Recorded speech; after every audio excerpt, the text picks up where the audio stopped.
નમસ્કાર મિત્રો, રાંચુલ યુટ્યુબ ચેનલમાં આપ સર્વે સાથીઓનું ફરી એકવાર સ્વાગત છે।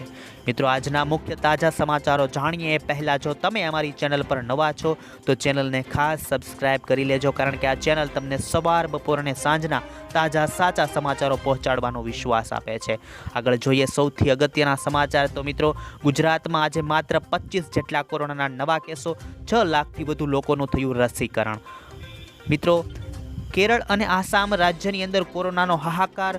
16 તારીખના રોજ આપણા કેન્દ્રીય આરોગ્ય મંત્રી મનસુખ માંડવિયા લેશે આ રાજ્યોની મુલાકાત। આંતરરાષ્ટ્રીય લેવલ પર કોરોનાએ ફરી હાહાકાર મચાવ્યો। ઈરાનની અંદર 5મી લહેર શરૂ અને ત્યાં લાગી ચૂક્યું લોકડાઉન। ચીનની અંદર પણ મિત્રો ફરી કોરોના વકર્યો છે અને ત્યાં ડેલ્ટા વાયરસનો ખોફ।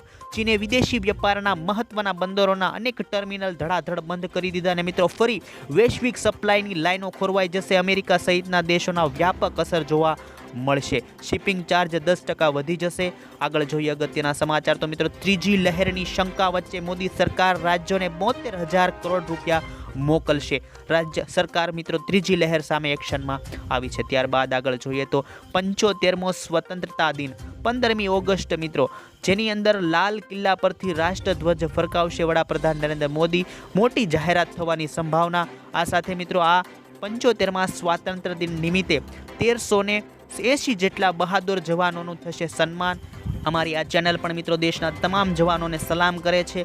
માહિતીમાં આગળ વધીએ તો મિત્રો, મોંઘવારીનો માર। પેટ્રોલ ડીઝલના ભાવની સાથે ખાદ્ય તેલોમાં સતત તેજી। સિંગ તેલના ડબ્બાનો ભાવ હાલમાં 2550 રૂપિયાની સપાટી। તહેવારો આવતા આ સાથે ખાંડમાં પણ તોતિંગ વધારો અને ગૃહિણીઓના બજેટ હાલમાં ખોરવાઈ ચૂક્યું છે। આગળ જોઈએ મિત્રો તો વરસાદને લઈને અંબાલાલ પટેલ તરફથી ગુજરાતમાં મોટી આગાહી કરવામાં આવી છે કે 15 ઓગસ્ટના રોજ ગુજરાતના કેટલાક ભાગોમાં ભારે વરસાદી ઝાપટા જોવા મળશે અને ત્યારબાદ 21થી 23મી ઓગસ્ટના રોજ સારો વરસાદ પડશે।